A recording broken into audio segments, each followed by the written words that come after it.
के साथ साथ देश को डिजिटली भी जोड़ा जा रहा था। डिजिटल इंडिया मिशन का मकसद सिर्फ इंटरनेट पहुंचाना नहीं था, बल्कि सरकारी सेवाओं को सीधे लोगों के फोन तक लाना था। इससे हुआ ये कि बिचौलिए खत्म हो गए और जो पैसा सरकार भेजती थी वो सीधे लोगों के खाते में पहुंचने लगा, जैसे किसानों को मिलने वाली सब्सिडी। अब देखिए, इतना सब कुछ बनाने के लिए, मतलब नए इंफ्रास्ट्रक्चर को चलाने के लिए, दो चीजें बहुत जरूरी थी: स्किल्ड लोग और पावर। तो एक तरफ स्किल इंडिया मिशन के जरिए युवाओं को मार्केट के हिसाब से ट्रेनिंग दी जाने लगी, और दूसरी तरफ देश के हर गांव तक बिजली पहुंचाने के लिए दीनदयाल उपाध्याय ग्राम ज्योति योजना शुरू हुई। साथ ही बिजली कंपनियों की हालत सुधारने के लिए उदय स्कीम और बंदरगाहों को मॉडर्न बनाने के लिए सागरमाला प्रोजेक्ट पर भी काम हुआ। तो अब तक इंफ्रास्ट्रक्चर की बात हो गई।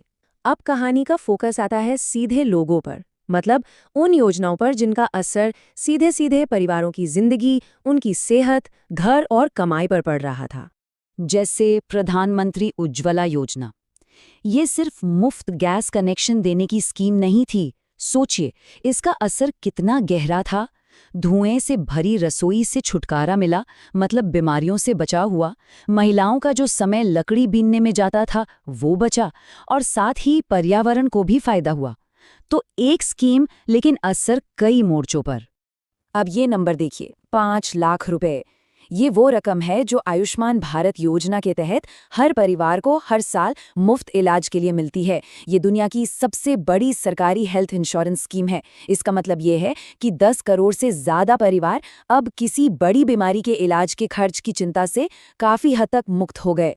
फिर बात आती है हमारे सीनियर सिटीजन्स की। उनके लिए सरकार ने एक के बाद एक दो लगभग एक जैसी स्कीमें लॉन्च की। ऐसा क्यों?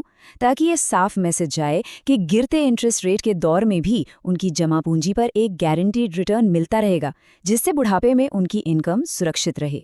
और किसानों के लिए IPM किसान योजना।